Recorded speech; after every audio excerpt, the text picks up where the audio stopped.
कि संजीव मुखिया अभी पकड़ से बाहर है, तो ऐसे में अभी संजीव मुखिया के हवाले से जरूर ये बात साबित नहीं हुई होगी, लेकिन ईओयू जरूर ये कह रहा है कि रिपोर्ट काफी अहम रहती है, क्योंकि अब इसके बाद देखना होगा कि शिक्षा मंत्रालय क्या करता है, एनटीए क्या करता है, और सुप्रीम कोर्ट में जब ये रिपोर्ट जाएगी जाहिर तौर पर इसको पेश किया जाएगा, तब कोर्ट का रुख क्या रहता है, इसी पर नजर बनी हुई है। बहुत बहुत शुक्रिया नीतीश पूरी जानकारी के लिए।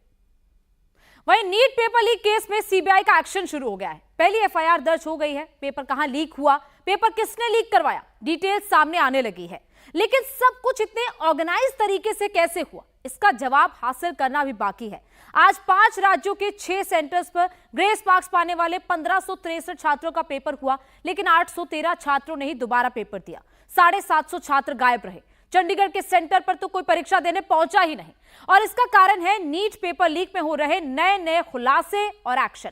पटना पेपर लीक मामले में 2 और नए नाम जुड़ गए हैं। आज आपको एग्जाम से पहले नीट का पेपर नकल माफियाओं के हाथ में देखने वाले पहले चश्मदीद से भी आपको मिलवाएंगे, बताएंगे कि कैसे ये साजिश रची गई, कौन कौन इसमें शामिल था। देखिए ये पूरी रिपोर्ट और इस पूरे मामले को समझिए। नीट का पेपर कहां से लीक हुआ, नीट का पेपर कैसे लीक हुआ, नीट की पेपर को किसने लीक किया, एग्जाम से पहले आंसर शीट को किसने तैयार किया, किस किस तक पेपर और आंसर शीट पहुंचा। अब कड़ियां एक दूसरे से जुड़ने लगी हैं।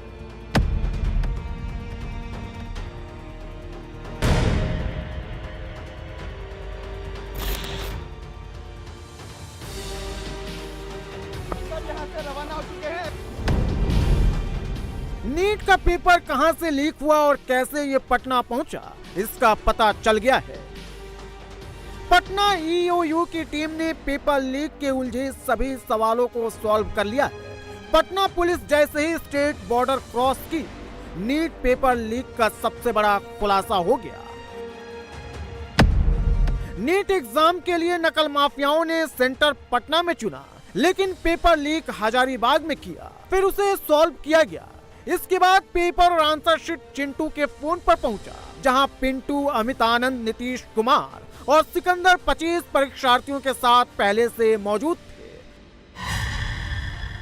सवाल यह है कि पेपर लीक का मास्टरमाइंड क्या सिकंदर है, या फिर फरार चल रहे संजीव मुखिया, या फिर अमित आनंद और नीतीश कुमार।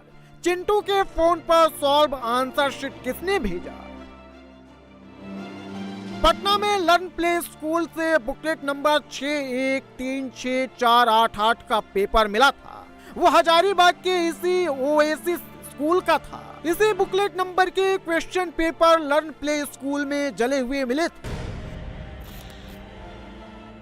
कुछ जो सूचनाएं प्राप्त हो रही हैं विभिन्न सूत्रों से और मीडिया के ही माध्यम से, तो इसकी कोई जानकारी जिला स्तर पर अभी हमें नहीं है किसी भी लेवल पे, बट अगर ऐसी कोई बात है या सूचना है तो हम लोग आगे जरूर इसको सॉल्व करने में सहयोग करेंगे। अभी हमें इसके बारे में आधिकारिक रूप में या किसी भी स्तर से किसी प्रकार का कोई इंफॉर्मेशन प्राप्त नहीं है। लेकिन हजारीबाग से नीट का पेपर सीधे पटना नकल माफियाओं के पास नहीं पहुंचा। सूत्रों के मुताबिक पेपर सीधे रांची एक डॉक्टर के पास पहुंचा, जहां 10 डॉक्टरों ने पेपर को पहले सॉल्व किया और फिर आंसर शीट के साथ 5 मई को चिंटू के मोबाइल फोन पर पटना नीट का पेपर पहुंचा। मतलब साफ है, पेपर एक दिन पहले ही यानी 4 मई को ही नकल माफिया लीक कर दिए थे। क्योंकि नीट की परीक्षा में 200 सवाल पूछे जाते हैं। 200 सवालों को हल करने के लिए कम से कम 7 से 8 घंटे का समय लग सकता है, और इसीलिए नकल माफियाओं ने पेपर को एक दिन पहले ही लीक कर दिया था। नीट का पेपर एग्जाम सेंटर पर एग्जाम शुरू होने से 2-3 घंटे पहले पहुंचता है। इससे पहले पेपर जिले में बनाए गए स्टोर रूम में रखे हुए होते हैं। अब पेपर 2 जगह से ही लीक हो सकते हैं। पहला, मेन डिपो से स्टोर रूम के बीच लाते समय यानी ट्रांसपोर्ट के दौरान, और दूसरा स्टोर रूम में पेपर लीक हो सकता है। तभी नकल माफियाओं को पेपर सॉल्व करने के लिए 7 से 8 घंटे का समय मिलेगा। हालांकि जांच अभी जारी है। पटना में जिस चिंटू के फोन पर सबसे पहले पेपर और आंसर शीट आई, उस चिंटू को 5 साथियों के साथ ईओयू की टीम झारखंड के देवघर से गिरफ्तार कर चुकी। तो हजारीबाग का ओएसिस स्कूल भी जांच एजेंसियों के शक के घेरे में। ईओयू हजारीबाग के ओएसिस स्कूल के परीक्षा नियंत्रक और शिक्षकों से पूछताछ कर चुकी है। पूछताछ में खुलासा हुआ है कि ओएसिस स्कूल में पेपर बॉक्स का डिजिटल लॉक ऑटोमेटिक नहीं खुला था, उसे तोड़ा गया था। हालांकि इसमें भी सुरक्षा का खास ध्यान रखा गया। सवाल यह है कि क्या पेपर स्टोर में पहुंचने के दौरान यानी ट्रांसपोर्टिंग के दौरान लीक किया गया है? क्योंकि एग्जाम से 2-3 दिन पहले राज्य की राजधानी में पेपर पहुंचता है, फिर वहां से अलग अलग शहरों में भेजा जाता है और रांची से हजारीबाग की दूरी करीब 96 किलोमीटर है। जाने में 2.5 घंटे का समय लगता है और अगर पेपर सेंटर से लीक नहीं हुआ, स्टोर से भी लीक नहीं हुआ, तो शक ट्रांसपोर्ट पर ही जाता है। पेपर लीक में देवघर से पकड़े गए सभी आरोपियों का कनेक्शन नालंदा से है और पेपर लीक नेटवर्क चलाने वाला माफिया संजीव मुखिया भी नालंदा का ही रहने वाला है।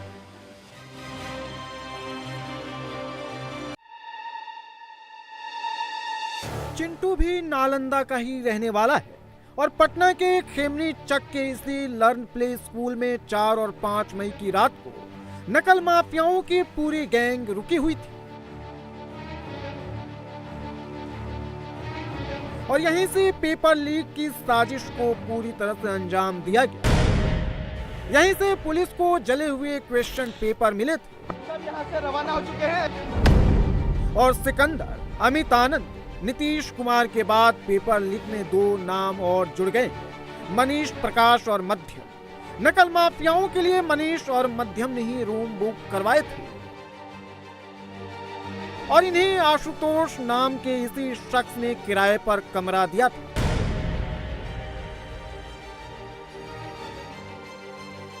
ये वही शख्स है जो लर्न प्ले स्कूल के फर्स्ट फ्लोर पर किराए पर रहता है। कि आपने तो देखा होगा बच्चे आ रहे थे, पहले कितनी संख्या में बच्चे आए, कितने बजे आए? रात में 5-7 आए, उसके बाद हम चले गए 11 बजे रात में सोने। चाबी नीचे गेट का उसी के पास था, मनीष के ही पास। सुबह में 8 बजे उठे तो देखे कि बढ़े हुए हैं लोग, सब लोग। बच्चे रात भर कहाँ रहे? नीचे के हिस्से में? नीचे के रूम में। वहाँ कोई लाइट, पंखा, बिजली कुछ? लाइट तो बॉल पहले से लगा हुआ था, कुछ नहीं है। फैन नहीं था? नहीं। भीषण गर्मी में बच्चे नीचे पूरी रात रहे? बसों से ही रहा। क्या देखा आपने? बच्चे रट रहे थे? बस रात में बैठा हुआ था, देखते। नहीं, उनके पास प्रश्न पत्र था, उत्तर था? नहीं था। रात में कुछ नहीं देखे।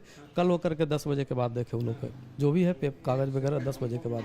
लर्न प्ले स्कूल जिस बिल्डिंग में है उसका मालिक प्रभात, लेकिन देख रेख आशुतोष ही करते हैं।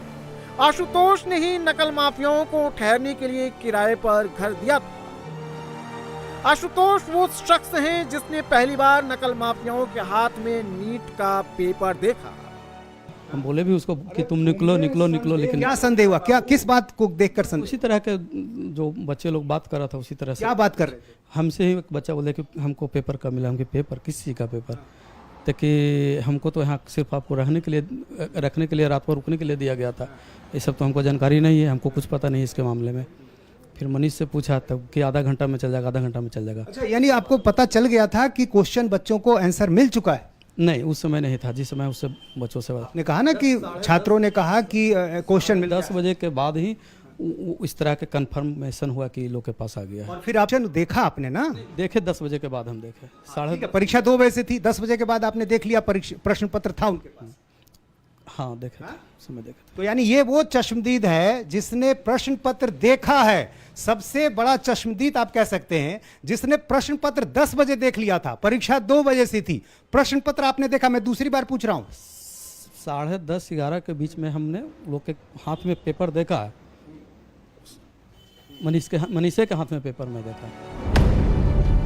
आशुतोष पर भी पेपर माफियाओं के साथ मिली भगत का शक गहराता जा रहा है, क्योंकि मकान मालिक को बताए बिना ही आशुतोष ने नकल माफियाओं को घर क्यों दिया, ये बड़ा सवाल है। इंडिया टीवी के कैमरे पर आशुतोष ने 2 नाम का खुलासा किया, एक मनीष प्रकाश तो दूसरा मध्य।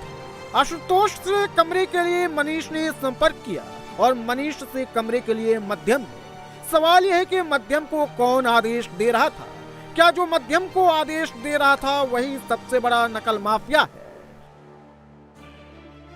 इंडिया टीवी की टीम ने मनीष प्रकाश और मध्यम की तलाश शुरू की तो पता चला कि पटना से 35 किलोमीटर दूर सिंगरियावा गांव में मनीष प्रकाश का घर है।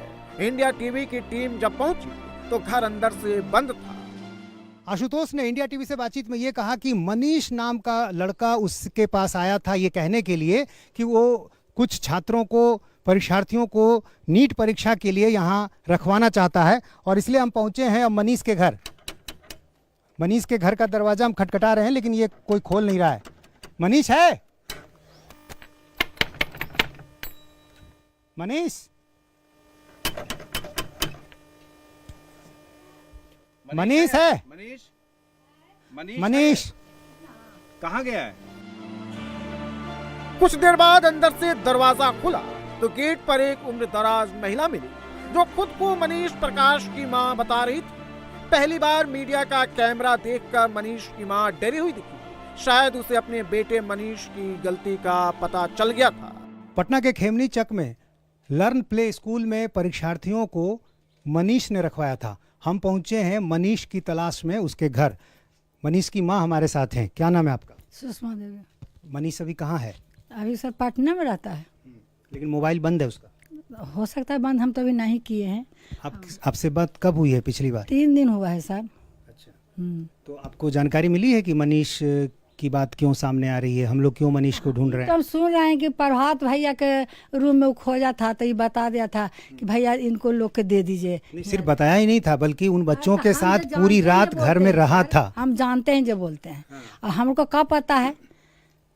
बाकी वो हम ऐसा आप पूछे, सामाजिक लड़का है, समाज में किसी का भलाई करता है, बुराई नहीं करता। अब तो शक के घेरे में आपका बेटा भी है ना, क्योंकि जो बच्चे प्रश्न पत्र लीक कर रहे थे, जो वहाँ पर पूरे सेटर मौजूद थे, उनके बीच वो पूरी रात रह रहा था, यानी उनकी मिली भगत थी मनीष की। अब तो वो तो वही ना बता सकता है सर, हम तो गाँव में है, हमको क्या पता है। मनीष घर पर नहीं मिला तो इंडिया टीवी की टीम दूसरे आरोपी मध्यम की तलाश में आगे बढ़ी। मनीष और मध्यम दोनों का गांव आसपास ही है। लर्न प्ले स्कूल के किराएदार ने हमें यह भी बताया था कि मनीष से किसी मध्यम नाम के लड़के ने संपर्क किया था।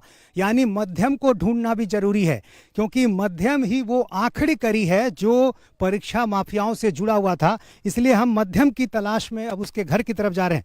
हमें कुछ लोगों से ये जानकारी मिली है कि इधर ही मध्यम का घर है। बच्चू पासवान का घर कौन है? हाँ? वो ऐसे घूम कर आइएगा लक्ष्मी स्थान में। उधर से? हाँ। इधर से जाएं। मध्यम की तलाश जरूरी है क्योंकि मध्यम ही वो कड़ी है जिसने मनीष को रूम बुक करने के लिए कहा। फिर मनीष ने लर्न प्ले स्कूल को आशुतोष के जरिए बुक किया। सवाल यह कि रूम बुक करवाने के लिए मध्यम को किसने कहा था? क्या मध्यम को पहले से पता था कि नीट का पेपर लीक होने वाला है? और इन्हीं सवालों का जवाब तलाशते हुए हमारी टीम मध्यम के गांव पहुंच गई। हालांकि कोई बोलने को तैयार नहीं था। आखिरकार बहुत खोजने के बाद उसका घर मिला, लेकिन मध्यम घर पर नहीं था। मनीष ने बताया था कि मध्यम के जरिए बच्चे यहाँ पर आए थे, इसलिए हम मध्यम की तलाश में उसके घर पहुंचे हैं। ये मध्यम का घर है। मुझे आसपास के लोगों ने बताया कि ये मध्यम का घर है। तो मध्यम कहाँ है? पता नहीं सर, हम लोग नहीं जानते। तो अभी तुमको मालूम है कि मध्यम को क्यों ढूंढा जा रहा है? नहीं सर। हाँ? मध्यम को क्यों ढूंढा जा रहा है ये जान रहे हो? नहीं। हमसे जान लो। बताइए। मध्यम पर आरोप है कि उसने नीट परीक्षा के परीक्षार्थियों को पटना के खेमनी चक में एक मकान में रखवाया था। हम लोग को तो नहीं पता है। ऐसा काम पहले भी कर चुका है ना? हम तो यहाँ आए ना मामा के शादी में। तो मध्यम है कहाँ? नहीं पता हम लोग को। नीट पेपर लीक में बिहार और झारखंड के बाद अब एक और राज्य महाराष्ट्र की एंट्री हो गई। महाराष्ट्र में भी पेपर लीक का शक है और पेपर लीक कराने का शक कोचिंग सेंटर्स पर है। नांदेड़ एटीएस ने दिल्ली पुलिस की टिप पर 2 शिक्षकों को हिरासत में लिया था शनिवार की रात, जो जिला परिषद के स्कूल में पढ़ाते हैं। साथ ही इन दोनों के निजी कोचिंग क्लासेस भी लातूर में चलते हैं। एटीएस सूत्रों के मुताबिक इन दोनों में से एक टीचर का नाम संजय जाधव तो दूसरे का नाम जलील पठान है। आपको बता दें कि महाराष्ट्र का लातूर जिला ऐसा है कि वहां पर राज्य के अलग अलग कोनों से बड़ी संख्या में स्टूडेंट्स आते हैं नीट और जेईई की तैयारी करने के लिए। इन दोनों संदिग्धों से करीबन एटीएस ने 10 घंटे तक पूछताछ की और ये भी बताया कि इन दोनों को इस वजह से छोड़ा गया क्योंकि कुछ भी ज्यादा संदिग्ध इन दोनों की पूछताछ में नहीं मिला है। अलग अलग राज्यों में जांच के बीच अब सीबीआई की एंट्री हो गई है। अब सीबीआई की टीम नीट पेपर लीक की जांच करेगी। पेपर कहां से कब कैसे लीक हुआ इसकी पड़ताल करेगी। उधर जांच एजेंसियां एक्शन में हैं तो इधर केंद्र सरकार भी एक्शन में है। एनटीए के डीजी सुबोध सिंह को हटा दिया गया है। एनटीए को रिकंस्ट्रक्ट करने के लिए एक कमेटी गठित कर दी गई है। मतलब साफ है कि एनटीए की सर्जरी शुरू कर दी गई है। वहीं लंदन से लौटते ही अखिलेश यादव फुल चुनावी मोड में आ गए हैं। 2027 में अखिलेश यादव की रणनीति क्या होगी, अखिलेश किस लाइन पर आगे बढ़ेंगे, अखिलेश ने सब कुछ क्लियर कर दिया है। अखिलेश ने एक ट्वीट किया, समाजवादी पार्टी के मैगजीन की 3 कटिंग शेयर की और 2027 का काउंटडाउन यूपी में स्टार्ट हो गया। साइकिल की टीम यूपी के मैदान में एक्टिव हो गई। 2024 में अखिलेश यादव राहुल गांधी को साथ लाए थे। 2027 में अखिलेश ने अपने ही टीम के 3 मेंबर सेलेक्ट किए। योगी के खिलाफ अखिलेश यादव एक नया चक्रव्यूह बना रहे हैं। अखिलेश का दिल्ली टू लखनऊ वाला प्लान क्या है,